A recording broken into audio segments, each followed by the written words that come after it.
এক অদ্ভুত গ্রাম জিসিকিয়াও। গ্রামের প্রতিটি বাড়ির ভেতরে সারি সারি কাঠের বাক্স, আর সেই বাক্সগুলো ভরা বিষধর সাপে। কেউটে, ভাইপার, কোবরা থেকে শুরু করে অনেক নির্বিষ সাপও মেলে এখানে। আপনি হয়তো ভাবছেন, এত সাপ একসঙ্গে কি করছে?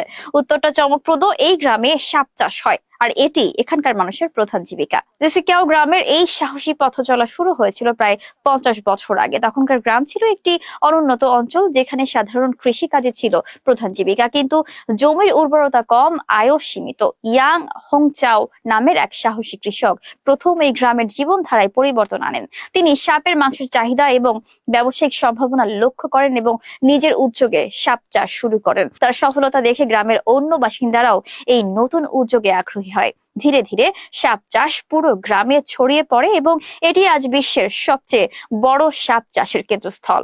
জিসিকিয়াও এখন বছরে 3 থেকে 4 মিলিয়ন সাপ উৎপাদন করে। বিষধর এবং নির্বিষ দুই ধরনের সাপ চাষ করা হয়। সাপের মাংস, চামড়া এবং বিষ এখানকার প্রধান পণ্য।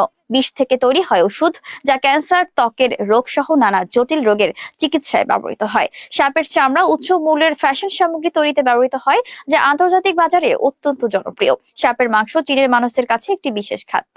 সয়া সস, পেঁয়াজ পাতা দিয়ে এটি রান্না করা হয়। কখনো এটি স্যুপের মতো করে পরিবেশন করা হয়, যার স্বাদ নাকি মাছ আর মুরগির মাঝামাঝি।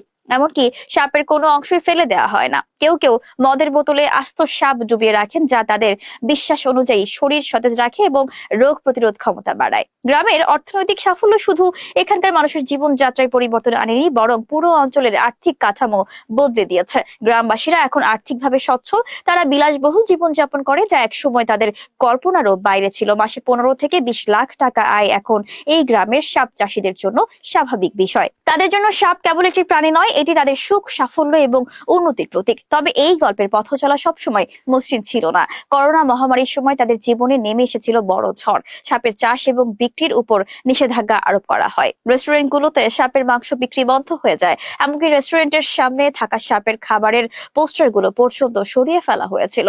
গ্রামের মানুষ তখন দিশেহারা হয়ে পড়ে। কিন্তু পরিস্থিতি স্বাভাবিক হওয়ার পর তারা আবার তাদের উদ্যোগে প্রাণ ফেরায় এবং সাপ চাষে নতুন উদ্যমে ফিরে আসে।